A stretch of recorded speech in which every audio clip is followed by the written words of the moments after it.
Preço. A gente olha e vê só um número na etiqueta, não é mesmo? Mas e se eu disser que por trás de cada preço tem uma estratégia super complexa, uma dose de psicologia e uma decisão de negócios que é crucial?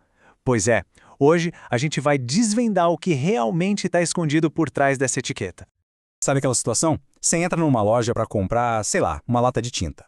E aí se depara com opções que parecem a mesma coisa, mas olha só os preços. Uma custa R$ 49, outra R$ 74 e uma terceira R$ 94.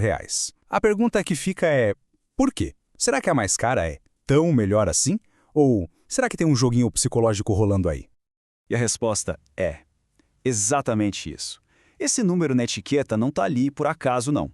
Ele é o resultado final de um cálculo super deliberado, de uma decisão estratégica que precisa equilibrar os custos da empresa, a concorrência lá fora e, talvez o mais importante, a nossa própria psicologia como consumidores.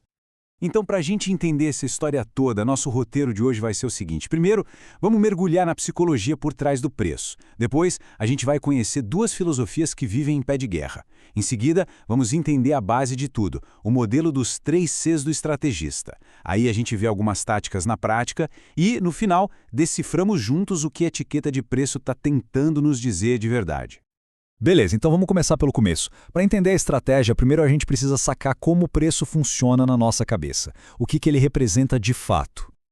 Olha, na essência, o preço é isso aí, uma troca. E não é só sobre dinheiro, viu? É a soma de tudo que a gente abre mão. Nosso tempo, nosso esforço e, claro, nossa grana. Para poder usar um produto ou um serviço. É tipo a variável mais importante na relação entre quem vende e quem compra.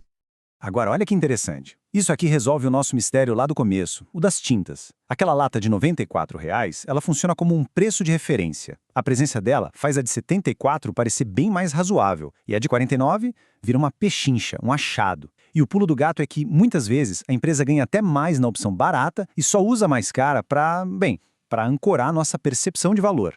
Genial, né? Essa tática de ancoragem, na verdade, faz parte de algo bem maior. E quando o assunto é colocar preço nas coisas, existem basicamente duas grandes escolas de pensamento, sabe? Uma que foca totalmente no custo e outra que foca no valor. Funciona assim. De um lado, você tem a estratégia do bom valor. A ideia aqui é ser o mais eficiente possível para oferecer um preço justo, competitivo. Do outro lado, está a estratégia do valor agregado. Aqui o foco é outro. É adicionar características, serviços, diferenciais únicos para poder justificar um preço mais alto. Vamos ver como isso rola na prática, que fica mais fácil? Para a primeira filosofia, a do bom valor, vamos pegar um exemplo clássico que todo mundo conhece: McDonald's. A grande sacada do McDonald's é a eficiência. É uma máquina azeitada.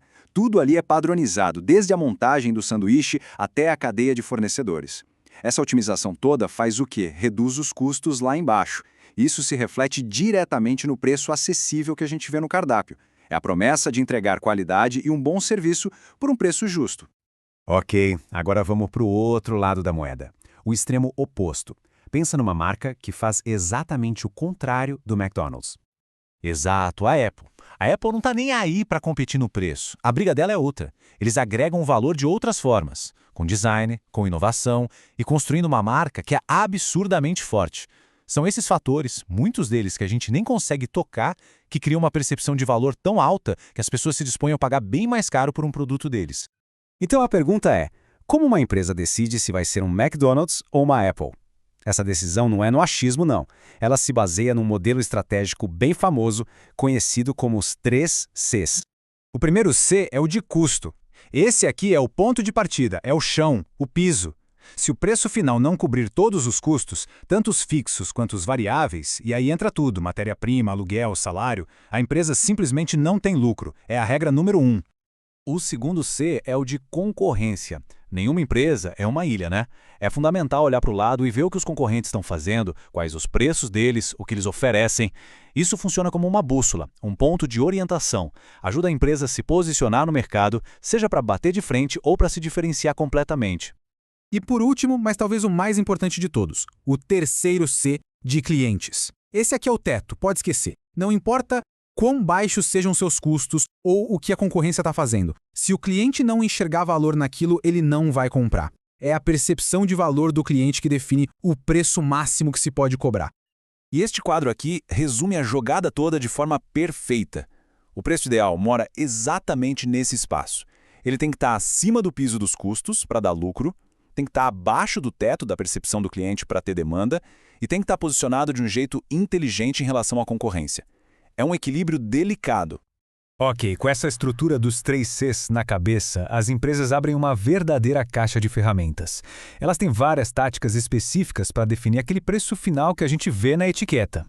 Uma das táticas mais comuns e diretas é o tal do markup. É bem simples, na verdade. Você pega o custo do produto e só adiciona uma margem de lucro padrão por cima.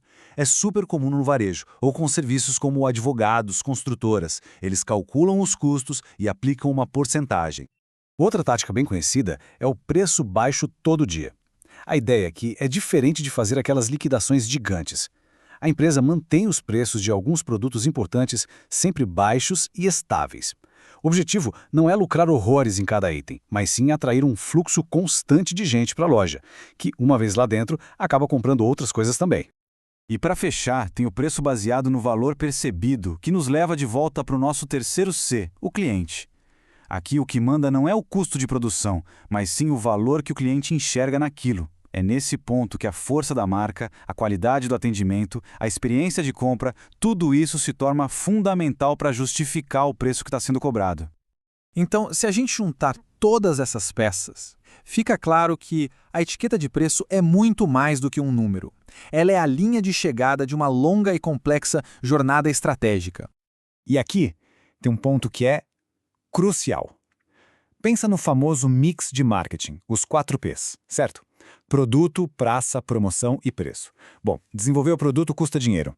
Levar para a praça, ou seja, a distribuição, custa dinheiro. Fazer a promoção, a divulgação, também custa dinheiro. O preço é o único elemento dessa lista que gera receita, que traz dinheiro para dentro. Todos os outros são custos.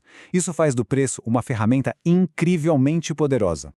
E é com essa reflexão que a gente encerra. Na próxima vez que for comprar alguma coisa e olhar para a etiqueta, faça esse exercício. Tente se perguntar: que história esse preço está me contando? É uma história de eficiência máxima, de valor agregado ou de um jogo psicológico sutil? A resposta, como a gente viu hoje, está ali, bem na nossa frente, escondida à vista de todos. Até a próxima!